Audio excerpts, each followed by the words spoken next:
मैं ना नरेंद्र मोदी से ना इन लोगों से डरता हूं, मुझे कोई फर्क नहीं पड़ता। ठीक है, मैं साफ सुथरा आदमी हूं, मुझे ये छू नहीं सकते। बात समझिए। हाँ, गोली से मार सकते हो, वो अलग बात है, मगर छू नहीं सकते। और मैं देशभक्त हूं, मैं अपने देश की रक्षा करता हूं। ठीक है, और मैं करता जाऊंगा। मैं अकेला खड़ा हो जाऊंगा, पूरा देश अलग से दूसरे साइड हो जाएगा, मगर मैं अकेला खड़ा होकर खड़ा हो जाऊंगा, मुझे कोई फर्क नहीं पड़ता। ये मेरा धर्म है, मैं उनसे भी ज्यादा फैनेटिक हूं। जिस चीज के लिए ये देश लड़ा था 70-80 साल पहले, वो फिर से हो रहा है। मैंने राहुल गांधी के अब तक कई प्रेस कॉन्फ्रेंसेस देखे हैं दोस्तों, मगर राहुल गांधी को इस कदर आक्रामक मैंने आज तक नहीं देखा।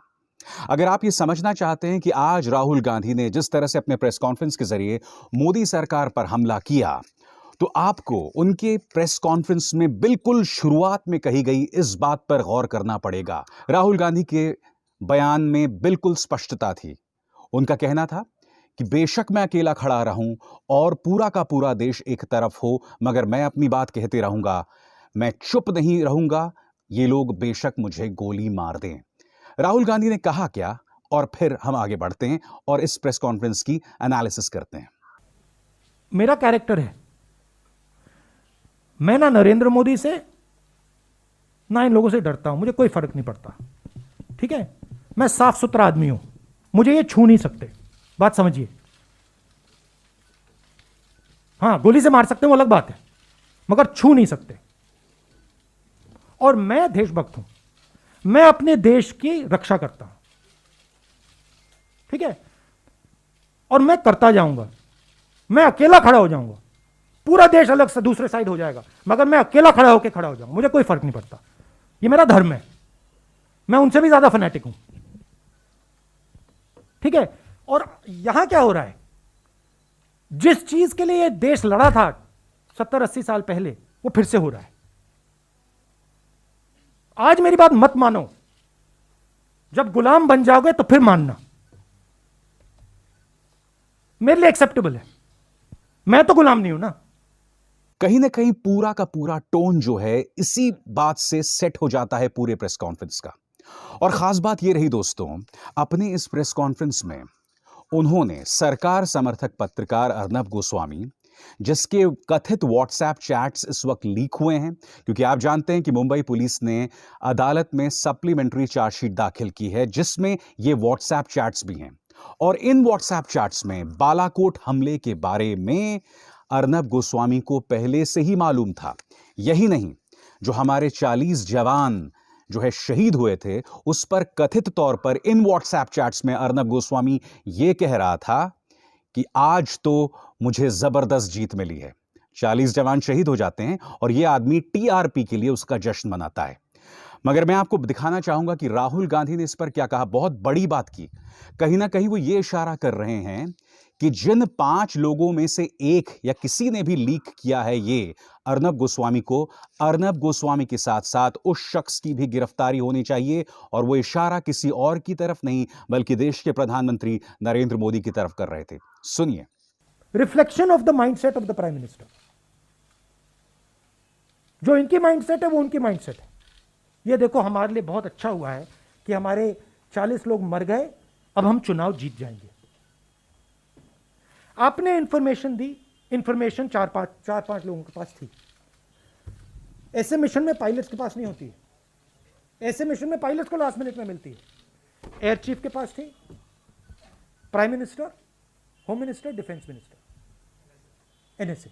इन 5 लोगों में से किसी ने इस व्यक्ति को यह इंफॉर्मेशन दी। यह क्रिमिनल एक्शन है, पता लगाना पड़ेगा किसने दी और उन दोनों को जेल में जाना पड़ेगा। और यह प्रोसेस शुरू हो जानी चाहिए। मगर यह प्रोसेस शुरू नहीं होगी, मैं बता दूंगा आपको क्यों। क्योंकि प्रधानमंत्री ने इंफॉर्मेशन दिया होगा। मैं आपको यह बतलाना चाहूंगा कि राहुल गांधी की प्रेस कॉन्फ्रेंस से ठीक पहले भारतीय जनता पार्टी अध्यक्ष जेपी नड्डा ने उन पर खासा तंज कसा था। उन्होंने कहा था कि अब जबकि राहुल गांधी अपने वेकेशन से वापस आ गए हैं, अपनी छुट्टियों से वापस आ गए हैं, तो मैं चाहूंगा कि मेरे कुछ सवालों का वो जवाब दें, जिसमें उन्होंने चीन का जिक्र किया, उन्होंने किसान बिल का जिक्र किया, और जो एक खास बात का जिक्र किया वो आपकी स्क्रीन पर है। उन्होंने पूछा, When will Congress stop provoking and misleading farmers of India? Congress कब किसानों को भड़काना और भ्रमित करना बंद करेगी? Why did UPA stall the Swaminathan Commission report for years and did not increase the MSP? यहां पर क्या कह रहे हैं जेपी नड्डा कि आखिर स्वामीनाथन कमीशन को यूपीए ने क्यों मुलतवी किया, उसे टालते गए और एमएसपी यानी कि न्यूनतम समर्थन मूल्य नहीं बढ़ाया? Why did farmers remain poor for decades under Congress government? आखिर किसान गरीब क्यों रहा इतने दशकों तक कांग्रेस के शासन में? Does he feel sympathy for farmers only in opposition? क्या वो किसानों के लिए हमदर्दी तभी महसूस करते हैं जब वो विपक्ष में होते हैं? जेपी नड्डा आगे क्या कहते हैं? Rahul Gandhi has been spreading lies that all APMC mandis will be closed down. Rahul Gandhi झूठ फैला रहे हैं कि तमाम APMC की जो मंडियां हैं वो बंद हो जाएंगी. But wasn't action against the APMC Act a part of Congress manifesto? Would that not have closed down mandis? यानी कि APMC Act को लेकर ये कहीं ना कहीं कांग्रेस मैनिफेस्टो का भी हिस्सा थी. अब इसके जवाब में राहुल गांधी क्या कहते हैं आप खुद सुनिए. राहुल गांधी कह रहे हैं कि मुझे जेपी नड्डा के किसी सवाल का जवाब देने की जरूरत नहीं है. जेपी नड्डा मेरे प्रोफेसर नहीं हैं. जेपी नड्डा को मैं ये बताना चाहूंगा कि जहां तक कृषि कानूनों की बात है, हमने कहीं पर भी ये नहीं कहा कि किसान जो है वो अदालत नहीं जा सकता. राहुल गांधी क्या कह रहे हैं आप खुद सुनिए. ये क्या जेपी नड्डा मेरे प्रोफेसर हैं क्या कि मैं इनको जवाब देता जाऊं? ये कौन है ये? क्या ये हिंदुस्तान के प्रोफेसर हैं, टीचर हैं क्या? उनका क्यों जवाब दूं मैं? कौन होते हैं वो? मैं हिंदुस्तान का जवाब देता हूं, किसान का जवाब देता हूं. किसान मुझसे कोई भी सवाल पूछे जवाब दूंगा. और जहां तक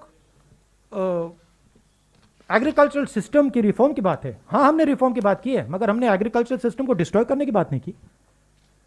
हमारे किसी भी कानून में यह नहीं लिखा कि किसान जाकर कोर्ट में नहीं जा सकता. हमारे किसी भी कानून में यह नहीं लिखा कि मंडी को हम खत्म कर देंगे, नष्ट कर देंगे. हमारे किसी भी कानून में नहीं लिखा कि हम मतलब एक दो लोगों को पूरे हिंदुस्तान का अनाज स्टोर करने देंगे. कोई भी ऐसा कानून नहीं है. और आप ये भी जानते होंगे कि एनडीटीवी में इस वक्त एक खबर आई है और उस खबर के मुताबिक इस वक्त चीन ने भारत के अंदर 4.5 किलोमीटर प्रवेश करके अरुणाचल प्रदेश में एक गांव बसा दिया है.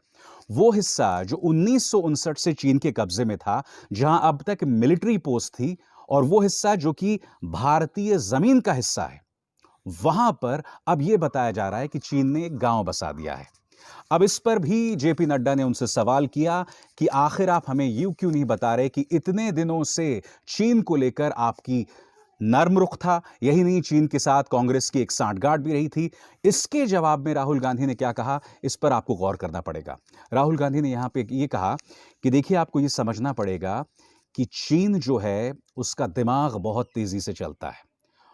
उसके सामने आपको एक स्पष्टता दिखानी पड़ेगी, और वो स्पष्टता पूरी तरह से नदारद है मोदी सरकार में. इसलिए बहुत जरूरी हो जाता है कि मोदी सरकार चीन को लेकर एक स्पष्ट रवैया अपनाए. क्या कहा उन्होंने, आप भी सुनिए. मैंने कोरोना के समय कहा था फरवरी में कि बहुत बड़ी प्रॉब्लम क्रिएट होने वाली है. आप में से लोगों ने मजाक उड़ाया, ठीक है. आप में से लोगों ने कहा कि देखो राहुल गांधी क्या बोल रहा है. शब्द था फियर मॉन्गरिंग. मैं आपको आज बता रहा हूं, और आप अपने नोटपैड में ये लिख दीजिए. चाइना हिंदुस्तान की कमजोरी को देख रहा है और समझ रहा है, और चाइना के पास एक साफ क्लियर स्ट्रेटेजिक विजन है. वो दुनिया को शेप करना चाहते हैं. हिंदुस्तान के पास कोई स्ट्रेटेजिक विजन नहीं है. हिंदुस्तान कभी ये करता है, कभी वो करता है, स्ट्रेटेजिकली काम नहीं कर रहा है. चाइना ने हिंदुस्तान को 2 बार टेस्ट किया है. एक बार ढोकलाम में टेस्ट किया है, और अब लद्दाख में अपने ट्रूप्स डालकर टेस्ट किया है. वो टेस्ट कर रहा है, वो ऐसे देख रहा है. और मैं आपको बता रहा हूं कि अगर चाइना को क्लियर मैसेज हिंदुस्तान ने नहीं दिया, अगर हिंदुस्तान ने क्लियर अपने दिमाग में स्ट्रैटेजी नहीं बनाई, चाहे वो मिलिट्री स्ट्रैटेजी हो, चाहे वो इकोनॉमिक स्ट्रैटेजी हो, चाहे वो जियोपॉलिटिकल स्ट्रैटेजी हो, तो चाइना चुप नहीं बैठेगा, चाइना इसका फायदा उठाएगा। और जब फायदा उठाएगा तब नुकसान हो जाएगा, तब आप उसको रोक नहीं पाओगे। इसीलिए मैं रिपीट करता जा रहा हूं, मैं रेड फ्लैग रेज कर रहा हूं सरकार के लिए। आपके जमीन के अंदर आ गए हैं, आपको लगता है कि ये इसको आप तू मैं करके परे कर सकते हो, आपको लग रहा है कि आप इवेंट मैनेजमेंट के थ्रू इसको मैनेज कर सकते हो, आप गलत फहमी में हो। चाइना दूसरी चीज है, चाइना डोमिनेट करना चाहता है और वो सिस्टमैटिकली काम कर रहा है। हकीकत यह भी दोस्तों कि कांग्रेस में एक नेतृत्व संकट चल रहा है। कांग्रेस के अंदर एक धड़ा यह है कि कांग्रेस के अंदर जो चुनाव हों वो डेमोक्रेटिक तरीके से हों। राहुल गांधी को लेकर लोग मांग कर रहे हैं कि वो जल्द अध्यक्ष बने और कांग्रेस की कमान संभालें। मगर राहुल गांधी के साथ दिक्कत यह है कि वो एक सुविधावादी राजनेता बनना चाहते हैं। उनके साथ सबसे बड़ी दिक्कत यह है कि वो अपनी शर्तों के हिसाब से कांग्रेस का नेतृत्व करना चाहते हैं। यानी कि ये तो चाहते हैं कि हाथ में ताकत हो, मगर जिम्मेदारी से काफी हद तक वो बचना चाहते हैं। ऐसे आरोप लगातार राहुल गांधी पर लगते रहे हैं। और आज उनसे सवाल पूछा गया कि इस देश की दिक्कत यह है कि विपक्ष बहुत कमजोर है। और यही नहीं, किसान ने भी यह कहा था कि अगर विपक्ष इस देश में मजबूत होता तो हमें भी सड़कों पर नहीं उतरना पड़ता। इसके जवाब में राहुल गांधी ने कहा कि विपक्ष करे तो करे क्या, क्योंकि आज की तारीख में अदालतें, मीडिया और संस्थान ये सब के सब सरकार के हाथों में है। यही नहीं, राहुल गांधी ने सुप्रीम कोर्ट पर भी तल्ख तेवर अपनाए कि सुप्रीम कोर्ट की हालत क्या है मोदी सरकार में, आप खुद जानते हैं। क्या कहा राहुल गांधी ने, सुनिए। देखिए, जो विपक्ष लड़ता है वो इंस्टीट्यूशनल फ्रेमवर्क के साथ लड़ता है। विपक्ष को फ्री एंड फेयर मीडिया की जरूरत होती है, विपक्ष को जुडिशरी की जरूरत होती है, विपक्ष को पार्लियामेंट की जरूरत होती है। तो हर इंस्टीट्यूशन को इन लोगों ने कैप्चर कर रखा है।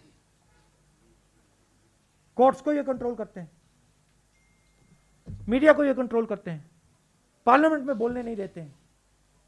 तो जिस प्रकार से अंग्रेज हिंदुस्तान को चलाते थे कि देखो, अगर ब्राउन चमड़ी है तो बोल नहीं सकते। इस देश का दुर्भाग्य है दोस्तों कि विपक्ष का एक नेता बीच बीच में प्रेस कॉन्फ्रेंसेस करते रहता है और हम सब उससे सवाल करते हैं। इस देश का दुर्भाग्य है कि मीडिया उससे सवाल करता है, मगर पिछले 6-7 सालों में, या कहा जाए 6 सालों में, देश के प्रधानमंत्री नरेंद्र मोदी, जिनके 56 इंच के सीने की अक्सर चर्चा की जाती है, उन्होंने आज तक एक प्रेस कॉन्फ्रेंस को संबोधित नहीं किया। मैं उम्मीद करूंगा प्रधानमंत्री कि आप भी इसी तरह से, जिस तरह से राहुल गांधी ने प्रेस कॉन्फ्रेंस को संबोधित किया, आप भी एक प्रेस कॉन्फ्रेंस को संबोधित करेंगे। मगर हां, वो प्रेस कॉन्फ्रेंस जो है उसमें शर्तें लागू नहीं होना चाहिए। ऐसा नहीं कि उस प्रेस कॉन्फ्रेंस में आप अपने चाटुकार पत्रकारों को बिठा दें, बिल्कुल उसी तरह से कि आप ये तो दावा करते हैं कि आपने इंटरव्यू दिया है, मगर आप इंटरव्यू उन्हीं संस्थाओं को देते हैं और संस्थाओं के अंदर उन्हीं पत्रकारों को देते हैं जो आपके हितैषी हैं, जो आपके चाटुकार हैं। दुख की बात है दोस्तों कि अमेरिका में जब चुनाव होते हैं ना, तो एक प्रेसिडेंशियल फॉर्म ऑफ लड़ाई होती है, जिसमें जो राष्ट्रपति होता है और प्रतिद्वंद्वी जो होता है, जो चैलेंजर होता है, दोनों एक साथ होते हैं। काश इस देश के अंदर भी दोस्तों इसी तरह के हालात होते, यानी कि प्रधानमंत्री नरेंद्र मोदी खड़े होते और उसी मंच पर राहुल गांधी उन्हें चुनौती देकर जो है सवालों के आदान प्रदान होता दोनों के बीच में। मगर दुर्भाग्य यह है इस देश का कि जहां राहुल गांधी प्रेस कॉन्फ्रेंस कर रहे हैं, प्रधानमंत्री नरेंद्र मोदी ने पिछले 6 सालों में एक भी प्रेस कॉन्फ्रेंस को संबोधित नहीं किया। यकीनन आज का ये प्रेस कॉन्फ्रेंस में राहुल गांधी खासे उग्र थे, क्योंकि उन्होंने न सिर्फ प्रधानमंत्री नरेंद्र मोदी पर हमला किया, उनके चाटुकार पत्रकार अर्नब गोस्वामी पर करारा हमला बोला। यही नहीं, उन्होंने इस बात का भी इशारा किया कि प्रधानमंत्री नरेंद्र मोदी को बालाकोट हमले से जुड़ी जानकारी लीक होने को लेकर गिरफ्तार किया जाना चाहिए, इस बात का भी उन्होंने इशारा किया। इसलिए मैं बार बार कह रहा हूं कि राहुल गांधी का यह प्रेस कॉन्फ्रेंस उनकी अपनी जिंदगी का, जितने भी उन्होंने प्रेस कॉन्फ्रेंसेस किए हैं उसमें यह सबसे ऊंचा मुकाम रखता है और सबसे ज्यादा उग्र राहुल इसमें दिखाई दिए।